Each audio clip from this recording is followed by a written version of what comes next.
hijos, que nos digan dónde están, por Romero. Mi hijo hoy hace 15 meses. ¿Dónde están los bebés? A ver, ¿dónde están? Que los ¿Por qué no nos dicen a nosotros?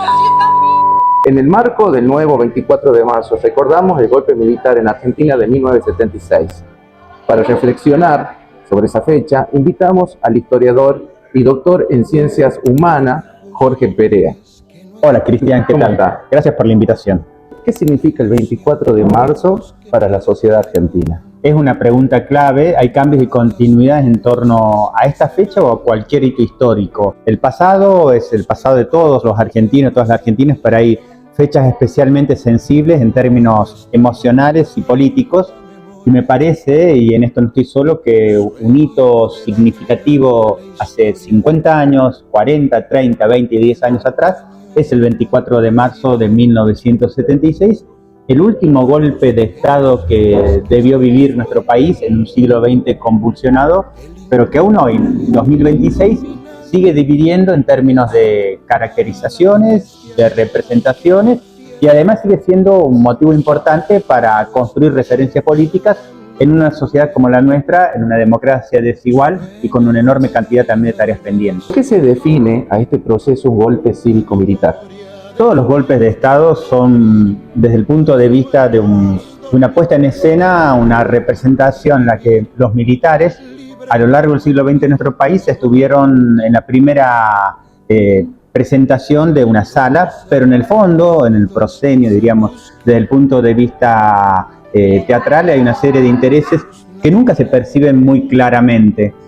Todo golpe de Estado es una conspiración que tiene como principal objetivo derrocar un gobierno democrático. Esto ocurrió con el primer golpe de Estado que sufre un presidente radical, Hipólito Yrigoyen, con el golpe de Estado del 16 de septiembre de 1955, un golpe de Estado que define toda una época, el derrocamiento de Juan Domingo Perón, y con los sucesivos golpes de Estado que vivieron nuestro país, que dieron como resultado dictaduras cada vez más duras y democracias cada vez más restringidas y cada vez más débiles. En ese sentido hubo intereses, no solo militares, el partido militar, como se lo conoce desde el punto de vista historiográfico, sino que también hubo poderosos intereses económicos, institucionales y sectoriales, en los cuales los civiles, también en el golpe de Estado del 24 de marzo de 1976, a nivel nacional, un grupo de civiles tuvieron mucho que ganar y hubo una parte de la sociedad que tuvo mucho que perder. ¿Y cuáles fueron esos sectores civiles que acompañaron a estas Fuerzas Armadas? Las corporaciones económicas de nuestro país, esto es muy claro, pusieron el primer ministro de Economía del autodenominado proceso de reorganización nacional, que es todos por quienes tenemos más años conocido. El ministro de Economía Martínez de Hoz no solo era un apellido importante en la sociedad rural argentina, sino que formaba parte también de lo que en esos momentos eran un grupo de empresarios que pensaban que había que reconvertir económicamente a nuestro país en una clave neoliberal. Esto estaba a tono con una serie de planes que estratégicamente planteaban reconvertir la estructura económica de Latinoamérica, y tenía que ver con una teoría económica en boga en esos momentos que simbólicamente era conocido como los Chicago Boys. Bueno, ¿qué pensaban estos economistas o estos sectores civiles que acompañaron y ganaron muchísimo con el golpe? Y era que había que acabar con una estructura industrial de nuestro país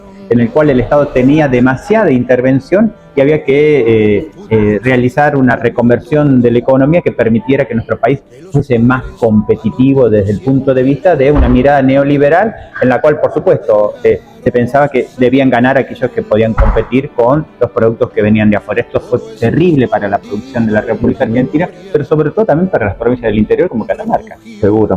¿Y cómo repercute este proceso en la educación y también en los medios de comunicación de la época? Bueno, la educación era un campo de batalla para el autodenominado proceso de reorganización nacional.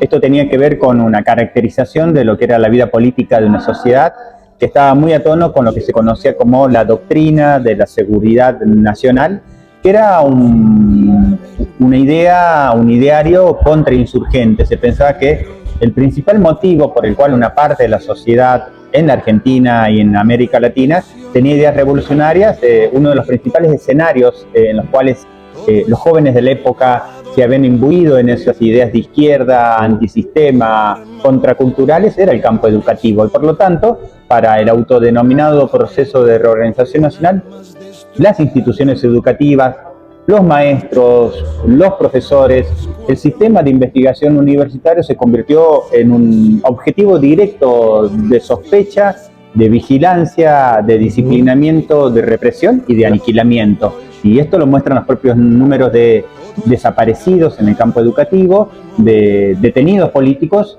y de personas que en la nación y también en nuestra provincia son echadas de sus puestos de trabajo porque eran considerados personas extremistas o peligrosas por sus ideas. Ahí, hablando de nuestra provincia, ¿cómo se vivió en Catamarca ese proceso? Bueno, veamos solo un aspecto ligado a la pregunta anterior. ¿Cómo se vivió en la educación? En la Universidad Nacional de Catamarca, la universidad fue intervenida el 24 de marzo de 1976.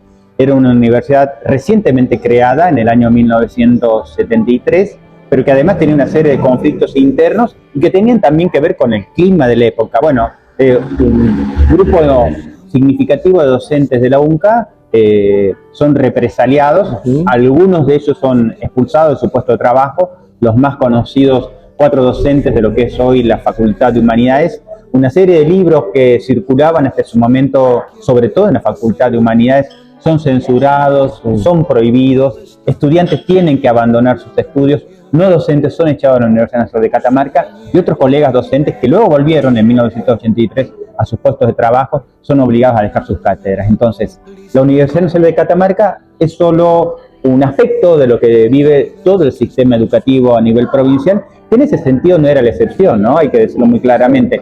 Era la regla con cada golpe de Estado. Con cada golpe de Estado en la provincia de Catamarca se vivía una oportunidad. Por eso digo siempre, hay ganadores y hay perdedores en todo golpe de Estado, pero en todo proceso represivo, estatal y paraestatal, el ámbito educativo en nuestra provincia fue un espacio realmente propiciatorio para ver quiénes eran los que ganaban de esa interrupción de la vida democrática y quiénes eran los que aprovechaban la oportunidad para mejorar su situación laboral y personal. ¿Hay un número de desaparecidos o detenidos de la época en la provincia de Catamarca? Mirá qué interesante, porque en 1984, cuando se pone en marcha la primera comisión provincial investigadora, la Comisión Provincial de Derechos Humanos de la provincia, que tenía dependencia con la Cámara de Diputados de la época, el número de testimonios que recaba esa comisión provincial es muy pequeña. La cantidad de desaparecidos que en ese momento fueron informados y que aparecieron en la CONADEP eran aproximadamente 15 o 18 personas. Actualmente hay más de medio centenar de catamarqueños que han sido reconocidos como desaparecidos, no solo en nuestra provincia, sino en otros lugares del país, porque debe recordarse eso. Nuestra provincia es una provincia que estructuralmente sufrió las consecuencias de un sistema económico que obligó a lo largo del siglo XX que muchos de sus individuos más jóvenes tuviesen que emigrar a otras provincias en busca de oportunidades de trabajo y de estudio. Por eso hay muchos catamarqueños y catamarqueñas que todavía hoy seguimos reconociendo como desaparecidos, pero que lo sabemos después de muchos años porque desaparecieron en otras provincias de nuestro país. Tal cual. Y hoy, llevando a el hilo de por qué debemos seguir hablando de memoria, verdad y justicia. Bueno, ¿por qué lo hace toda sociedad que a lo largo del siglo XX ha vivido un proceso de represión estatal y paraestatal de características sistemáticas que tuvo como principal objetivo disciplinar o eliminar a una parte de quienes vivían en esa sociedad, ¿no?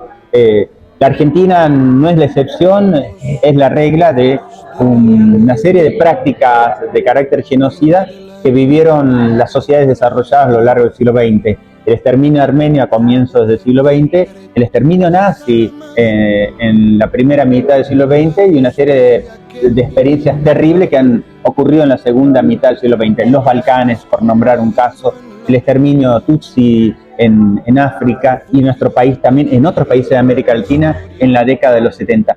Todas las sociedades que han vivido ese tipo de experiencia reconocen que la única manera de reconstruirse democráticamente y de reentramarse desde el punto de vista de convivencia es justamente pensar su pasado en clave de memoria, de verdad y de justicia. El único modo de reconciliarse con el pasado es que quienes han sido culpables de atrocidades reconozcan sus responsabilidades, que ayuden a la justicia y que además reconozcan el sentido reparador para toda la sociedad de una condena desde el punto de vista judicial. Eso no ha pasado en la Argentina y no ocurre en muchos lugares del mundo. Como en nuestro país, como en Alemania también, quienes han sido responsables de torturar, de masacrar, de extorsionar, de castigar a una parte de sociedad por tener ideas diferentes, por pensar de manera distinta el mundo, por tener una identidad que era considerada peligrosa, bueno, estas personas siguen buscando lo mismo, siguen intentando escapar de la justicia y la sociedad, en clave de defensa de la convivencia democrática, sigue intentando también construir modos de seguir encontrando horizontes de memoria, de verdad y de justicia compartida. Tal cual. Comparto lo que usted dice y como eso también le pido que nos pueda brindar una reflexión para las nuevas generaciones sobre esta fecha tan significativa. Es muy difícil hablar para las nuevas generaciones, ¿no? Sobre un hecho que ha ocurrido hace 50 años atrás y que desde el punto de vista a veces emocional y temporal parece tan lejano, ¿no? Para quienes tienen 17, 19, 25 años ahora, probablemente el golpe de Estado del 24 de marzo de 1976 es un acontecimiento tan lejano como fue para nosotros la Segunda Guerra Mundial. Sin embargo, debe tenerse presente en clave de defensa de la propia convivencia en una sociedad diversa, democrática y plural, que tiene una enorme cantidad de desigualdades y de tareas pendientes, que el único modo de reentramarnos colectivamente es reconocernos en el marco de estos principios que han sido sustanciales para la sociedad argentina postdictatorial, ¿no? O sea, la búsqueda compartida de la memoria, de la verdad y de la justicia como un mínimo piso en común en el cual todos y todas, más allá de las diferencias que podemos tener desde el punto de vista ideológico, desde el punto de vista religioso, desde el punto de vista también emocional, pensar que esto es algo que nos une, que nos entrama y que nos permite pensar en clave de futuro. Muchísimas gracias, profesor. No, gracias a vos por la entrevista. Bien.